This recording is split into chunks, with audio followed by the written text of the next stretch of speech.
Long before the current wave of troubled starlets, there was Frances Farmer, a beautiful and talented actress of the 1930s.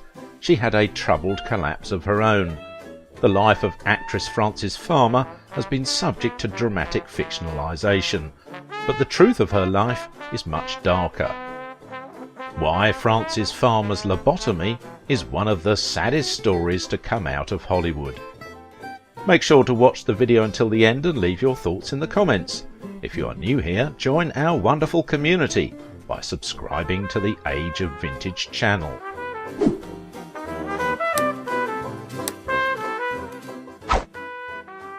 Frances Farmer, Hollywood's original bad girl. Hollywood's fallen angel, Frances Farmer. There are few celebrities with as colourful, captivating and crushing lives as Frances Farmer. She was a rebellious spirit in a time that demanded conformity, whose stunning beauty and carefree attitude towards Hollywood, the police and everything else has inspired countless rebels after her. Farmer's life was not an easy one, and even in passing, certain rumours about her life, of which there are many, continue to get in the way of those looking for an honest portrayal of the eccentric star. A lobotomy story turned Frances Farmer, one of the great golden era stars, into a lobotomized zombie. The actress is perhaps more known to the general public for the tragic story of her life. Sensational and often fictional tales of the scandalous incidents involving Farmer were savoured in the press, especially her forced placement in a psychiatric hospital. The facts of Frances Farmer's life, some wildly fictionalised by the press and in posthumous movies, make up one of the saddest stories to come out of Hollywood. She began as a beautiful and talented young actress who became outspoken and rebellious, then eventually drunk and disorderly.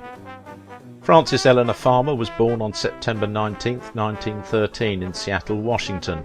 Her father was a lawyer and her mother was a social worker. Childhood Frances was held in comfort and prosperity. It could be called happy, if not for constant conflicts with her mother, who was a very powerful woman. Already in school, the girl discovered a penchant for acting and literary talent. At the age of 16, Frances won the Best Essay Contest, and for the controversial work titled God Dies, inspired by Nietzsche, she received a $100 prize. I was not to assume that there was no God, but I could find no evidence in my life that he existed or that he had ever shown any particular interest in me. In 1931, she entered the University of Washington, where she studied journalism, drama, and took part in student theatre productions. Constant controversy with her mother brought up the rebellious nature of Frances Farmer. The girl sympathises with the socialist ideas of atheism and universal equality, and for the permanent subscription to the newspaper Voice of Retribution in 1935, is awarded a trip to the Soviet Union. Despite the protests of the mother and public accusations of sympathy for communism, Frances went to the USSR. Rebel wants to independently form an opinion of the country of workers and peasants, as well as get acquainted with the Russian drama school, visiting the famous Moscow Art Theatre. She stopped in New York City on her return trip from the Soviet Union that summer with the intention of starting a theatre career. Instead, she was set up for a screen test for Paramount Pictures, who offered her a 7-year contract that she signed on her 22nd birthday. She became an immediate hit. In one of her big commercial successes, Frances played alongside Bing Crosby in Rhythm on the Range, and Paramount Pictures loaned her out for the Howard Hawks film Come and Get It. Hawks called her the greatest actress I have ever worked with. Her biggest hit was Come and Get It, a 1936 film in which she played both the mother and the daughter to rave reviews from critics and moviegoers. But as quickly as she rose to fame, she began to resent the star sculpting process employed by all the big studios, including Paramount Pictures. They began to run her life, dictating which photo shoots she did, what parties she visited, whom she associated with. Some even say that Paramount Pictures arranged the marriage between Frances and her first husband, another actor for Paramount Pictures, Leif Erikson.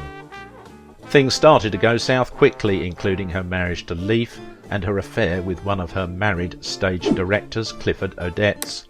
She had expected Clifford to leave his wife for her, but instead he cut off his affair with Frances. Over the course of the next 5 years, things only got worse. Feeling somewhat empowered by her Hollywood success in those two highly visible roles, Frances began to reject more and more the role of Paramount Pictures' beautiful puppet. Though her star shone bright right off the bat, she was dissatisfied with how the studio system managed every detail of their actresses' lives, and for being cast more for her looks than her talent.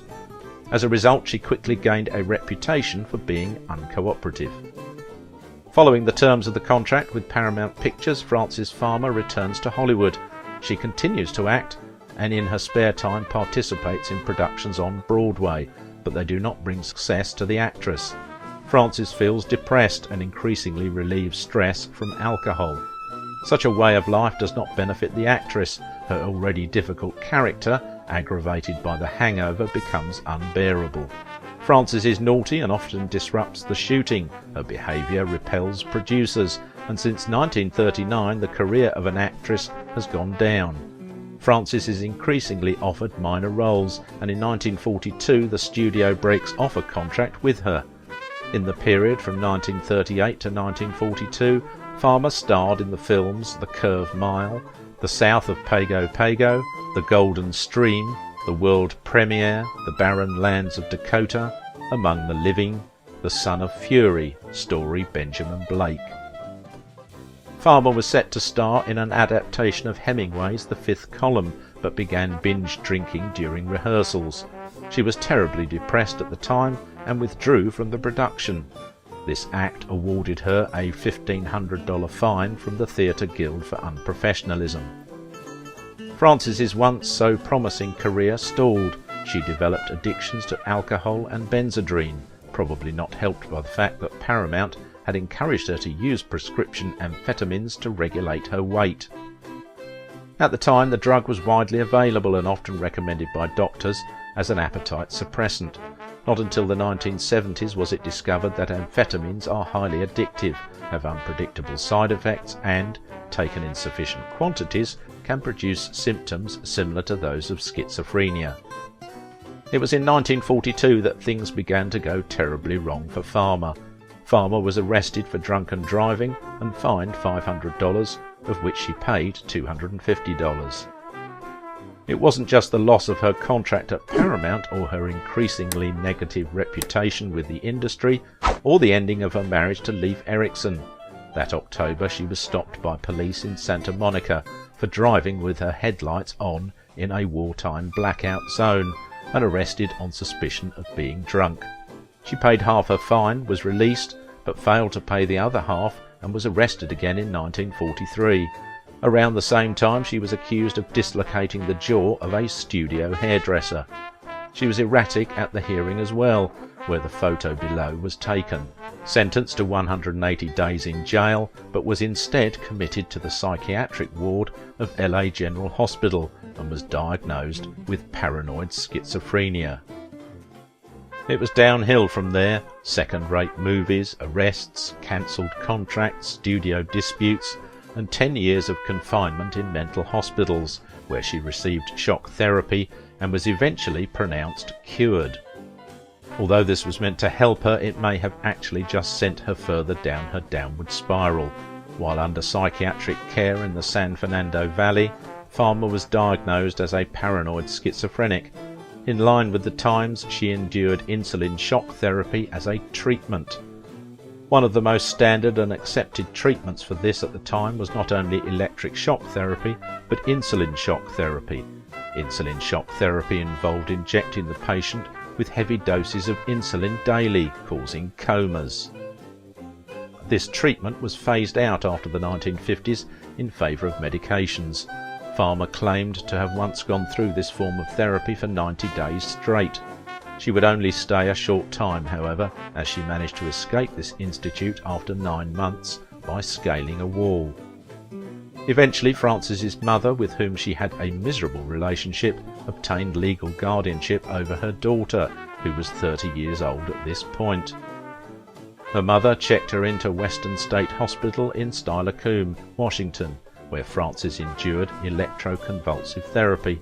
This time she was let out after only 3 months. Frances was involuntarily committed to the Western State Mental Hospital from 1944 to 1950. Worse, according to the 1982 biopic, Frances obtained her release only because she was lobotomized. Now, who exactly had her committed is a matter not so much of dispute as confusion, at least so far as the popular record is concerned. But can you imagine? More or less 6 years locked away in an insane asylum. How does this happen to a famous Hollywood actress, or to anyone at all, and lobotomized?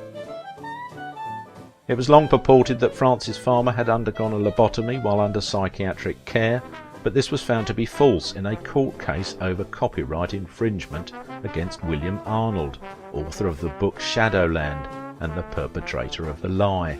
The lobotomy scene was even included in a film adaptation of the star's life, Frances, further ingraining this lie into people's heads. Much of Arnold's book was found to be false, leaving Shadowland to be highly panned. Her stay in Western State Hospital was unbearable terror, says Farmer, in Will There Really Be a Morning? I was raped by orderlies, gnawed by rats, and poisoned by tainted food. I was chained in padded cells, strapped into straitjackets, and half drowned in ice baths. It was claimed in a biography Farmer had undergone a brain lobotomy at the hospital, but this was later revealed to have been fictionalized. After her release, Frances took a job in the laundry department at Olympic Hotel in Seattle. While trying to revive her career post-hospitalization, Farmer went on the talk show This Is Your Life. During the show, the host asked Farmer whether or not she was ever an alcoholic, or whether she used drugs. Farmer gave them a straightforward denial. People didn't buy it. The rest of the interview didn't go much better, with Farmer exhibiting strange behaviour. It didn't really help revive her career. Many actors found it hard to work with Farmer, but continued to do so as she kept getting roles. Actor William Wyler said of working with her, "The nicest thing I can say about Frances Farmer is that she's unbearable." In turn, Farmer compared working with Wyler to slavery. Eventually, Frances quit films and went to work at Purdue University, acting in various productions there. Farmer recalls those Purdue productions as some of the best and most fulfilling work of her career. It turns out this was exactly what she needed, a return to her original dream. She said of the experience, "There was a long silent pause as I stood there, followed by the most thunderous applause of my career. The audience swept the scandal under the rug with their ovation." Farmer may have been known for her acting, but she was also a talented singer. On a late appearance on the Ed Sullivan Show, post-hospitalization, she performed 2 folk songs in her signature deep voice. She also had a singing part in one of her most famous films, Come and Get It. Talk about a multi-talent. Farmer was a true rebel all throughout her life. Even as her fame began to rise, she refused to condone to the usual starlet lifestyle. For a month in 1941, nobody knew where Frances Farmer went. She completely vanished, and when she finally emerged, told a reporter that she was in an isolated cabin in Washington State recuperating. That, however, was not what others claimed. Some said she had suffered a breakdown and was actually at her mother's house. Either way, this event helped fuel the rumours that Farmer had lost her mind. Before she passed, Farmer was working on an autobiography titled Will There Really Be a Morning? In the book, she describes her time in the hospital in great horrific detail. But even knowing the truth of Farmer's own account of her life is difficult. First off, Farmer didn't finish the book. Her close friend Gene Ratcliffe did. In 1970, Farmer was diagnosed with esophageal cancer. This was found to be caused by her chain smoking. She died in August of that year, at the age of 57. However, Frances preferred the stage and seemingly disdained the conventions of movie making. Unlike fellow mavericks Katharine Hepburn and Betty Davis, Farmer's fussing didn't lead to better roles. All we can figure in reviewing her career is that Frances Farmer played the Hollywood fame game badly, which ended in disaster instead of diva-dom. Her story, equal parts true despair and devastating myth, would endure. She remains Hollywood's fallen angel. If you like this video, don't forget to give it a thumbs up, subscribe if you are new here, and if you want to support my work, please visit my Patreon page. Now it is your turn. What do you think about Frances Farmer's life and legacy? Her life was not easy. We can say that she was one of the first pioneers of actresses who did not let Hollywood studios control every moment of their lives and treat them as just a product.